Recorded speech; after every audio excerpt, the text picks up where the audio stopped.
Hi everyone, I am Subhash from EC department. In this video, I am going to explain three important applications from applied physics.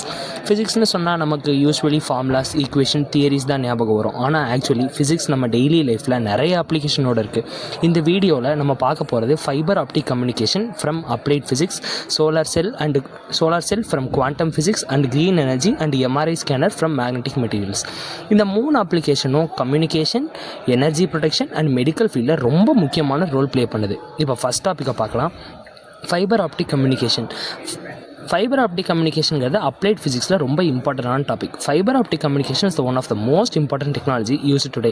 இன்றைக்கி நம்ம use பண்ணுற high speed internet, telephone communication, cable TV, data டிரான்ஸ்மிஷனில் fibre optics use ஆகுது. Optical fibres are thin fibres made of glass or plastic. இது ரொம்ப தின்னாக இருக்கும், but high amount of information transfer பண்ண முடியும். இதில் fibre optics works based on the principle called total internal reflection. Total internal ரெஃப்ளெக்ஷனால தான் fibre ஆப்டிக்ஸே work ஆகுதுன்னு சொல்கிறாங்க. அப்படின்னா என்னென்னு பார்ப்போம். சிம்பிளாக சொல்லணும்னா, லைட் ஒரு மீடியமில் இருந்து அனதர் மீடியமுக்கு போகும்போது சர்டைன் ஆங்கிளுக்கு மேலே இருந்து லைட் வெளியே போகாமல் ரெஃப்ளெக்ட் ஆகி மீடியம்குள்ளேயே போகும். அதாவது எல்லாத்துலேயுமே ரெஃப்ளெக்ட் ஆகி வெளியே போகிற லைட் ரேஸ் டிஐஆரில் ரெஃப்ளெக்ட் ஆகி உள்ளே போகும். இதுதான் இந்த ஃபினாமினா தான் டிஐஆர், அப்படி இல்லைனா டோட்டல் இன்டர்னல் ரெஃப்ளெக்ஷன்னு சொல்கிறாங்க. ஆப்டிக்கல் ஃபைபரில் லைட்டு கண்டினியூஸாக ரெஃப்ளெக்ட் ஆகி ட்ராவல் பண்ணும். இதனால் சிக்னல் லாஸ் கம்மியாக இருக்கும். And optical fibre consist of 3 layers. இப்போ நம்ம பார்க்க போகிறது 3 layers of optical fibres. First layer is core is inner portion through which the light travels ஆகிறதுக்கு கோர் ரொம்ப இம்பார்ட்டண்ட்டு. செகண்ட் இஸ் கிளாடிங் கோரை வந்து சரௌண்ட் பண்ணியிருக்கோம். அது வந்து டோட்டல் டிஐஆர், டோட்டல் இன்டர்னல் ரெஃப்ளெக்ஷனை கரெக்டாக ஃபுல்லாக நடக்க வந்து ஹெல்ப் பண்ணும். அதுக்கடுத்து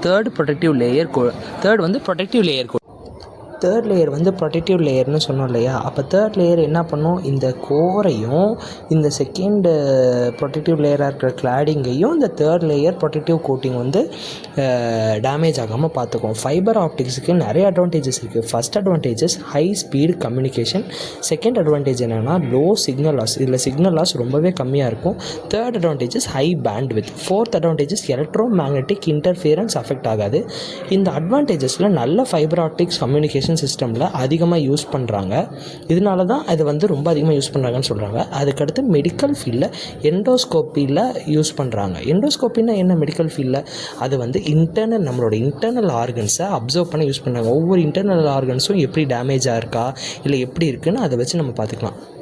மெடிக்கல் ஃபீல்டில் வந்து யூஸ் பண்ணுறாங்க. அதுக்கடுத்து டெலிகம்யூனிகேஷன் ஃபீல்டில் இன்டர்நெட் கேபிள்ஸுக்கு யூஸ் பண்ணுறாங்க. அண்டர் வாட்டர் கம்யூனிகேஷன் கேபிள்ஸுக்கு கூட ஆப்டிக்கல் ஃபைபர்ஸ் யூஸ் பண்ணுறாங்க. அதுக்கடுத்து நம்ம டெய்லி லைஃப்பில் பண்ணுற எல்லா இன்டர்நெட் ஸ்பீடு இம்ப்ரூவ் ஆகிறதுக்கும் ஃபைபர் ஆப்டிக்ஸ் தான் முக்கியமான காரணம். So fibre optical communication is an important application of applied optics. Solar cell, quantum physics or green energy. இந்த டாபிக் இப்போது கரண்ட் வேர்ல்டில் ரொம்ப இம்பார்ட்டண்ட்டாக இருக்குது. ஏன்னா because energy demand is increasing way towards the future. Solar energy is the one of the best renewable energy resources which are available. Solar cell converts sunlight directly into electrical energy. The working principle of solar cell is based on the photoelectric effect. Quantum ஃபிசிக்ஸில் photons பற்றி படிப்போம். நம்ம எல்லாருமே படிச்சிருக்கோம். Quantum ஃபிசிக்ஸில் photons வந்து எப்படி sunlight contain photons, இந்த ஃபோட்டான் செமிகண்டக்டர் மெட்டீரியல் மேலே ஃபால் ஆகும்போது எனர்ஜி ட்ரான்ஸ்ஃபர் பண்ணும். சோலார் செல் யூஸ்வலி சிலிக்கான் செமிகண்டக்டர்னால யூஸ் பண்ணுவாங்க. ஃபோட்டான் எனர்ஜி அப்சர்வ் பண்ணும்போது எலக்ட்ரான் எனர்ஜி கெயின் பண்ணும். அதுக்கடுத்து மூவ் ஆகி அதோட எலக்ட்ரிக் கரண்ட்டை அதை ஜென்ரேட் பண்ணும். சிம்பிளாக சொல்லணும்னா சூரியனோட லைட் எனர்ஜியை எலக்ட்ரிக்கல் எனர்ஜியாக கன்வெர்ட் பண்ணுறோம். Solar cells are usually panel ஃபார்மில் அரேஞ்ச் பண்ணுவாங்க. மல்டிபிள் செல் கனெக்ட் பண்ணி சோலார் பேனல் க்ரியேட் பண்ணுவாங்க. Solar panels houses, industries and power ஸ்டேஷனில் யூஸ் பண்ணுறாங்க. சோலார் எனர்ஜியோட பிக்கஸ்ட் அட்வான்டேஜ் பொல்யூஷன் க்ரியேட் பண்ணாது. இந்த டெக்னாலஜி என்வரான்மெண்ட் ஃப்ரெண்ட்லி. அதுக்கடுத்து ஃபாசில் ஃபியூவல் யூஸ் பண்ணுறதுலே கம்மியாக ஹெல்ப் பண்ணுறது இதுதான். எலக்ட்ரிசிட்டி பில்லை இன்ஸ்டண்ட்டாக ரெடியூஸ் பண்ண ஹெல்ப் பண்ணுற ஒரே இதுவும் இதுதான். மெயின்டெனன்ஸ் காஸ்ட்டு கூட கம்மியாக தான் இருக்கும். சோலார் வந்து வெறும் வீட்டில் இண்டஸ்ட்ரீஸில் மட்டும் யூஸ் பண்ணாமல் street lights, calculators, traffic system and சேட்டலைட்ஸில் கூட சோலார் வந்து யூஸ் பண்ணுறாங்க. ஸ்பேஸ் மிஷனில் சேட்டலைட்ஸ்க்கு பவர் சோர்ஸாக சோலார் பேனல்ஸ் யூஸ் பண்ணுவாங்க. அதுக்கடுத்து க்ரீன் எனர்ஜி கான்செப்டில் சோலார் எனர்ஜி ரொம்ப முக்கியம். ஃப்யூச்சரில் ரெனியூவபிள் எனர்ஜி சிஸ்டம்ஸ் அதிகமாக யூஸ் பண்ணுவாங்கன்னு எக்ஸ்பர்ட்ஸ் வந்து அதிகமாக சொல்கிறாங்க. அதனால் solar cells, quantum physics, green எனர்ஜிக்கு ரொம்ப இம்பார்ட்டண்ட்டான அப்ளிகேஷன்ஸாக இருக்குது. Next third and final topic நம்ம பார்க்க போகிறது என்னென்னா எம்ஆர்ஐ ஸ்கேனர் மேக்னெட்டிக் மெட்டீரியல்ஸ் வந்து பார்க்க போகிறோம். Now let us discuss MRI scanner which is an application of magnetic materials. MRI stands for magnetic resonance imaging. Medical ஃபீல்டில் எம்ஆர்ஐ ரொம்ப இம்பார்ட்டண்ட்டான டயக்னோசிங் டூலாக இப்போ வரைக்கும் இருக்குது. இது பாடியோட இன்டர்னல் ஆர்கன்ஸ் அண்ட் டிஷ்யூஸை கிளியராக அப்சர்வ் பண்ண ஹெல்ப் பண்ணுது. MRI works using strong magnetic fields and radio waves. Human பாடியில் வாட்டர் கண்டென்ட் அதிகமாக இருக்குது.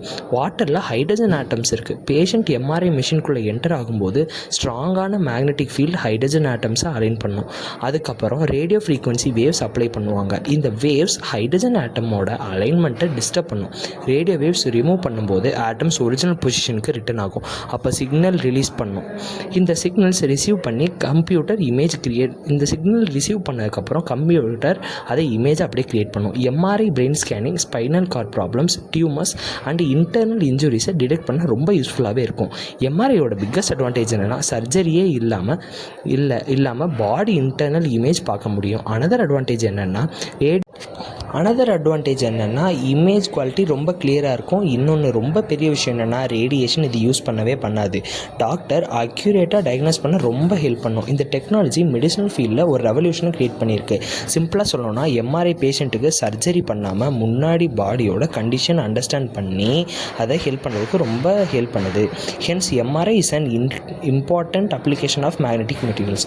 கன்க்ளூஷன். ஸோ ஃபைனலி இந்த 3 அப்ளிகேஷனும் நம்ம லைஃப்பில் ரொம்ப முக்கியம். Fibre optics fast communication and internal சர்வீசஸ்க்கு ஹெல்ப் பண்ணுது. Solar cells clean and renewable energy generate பண்ணுறதுக்கு ரொம்ப ஹெல்ப்ஃபுல்லாக இருக்குது.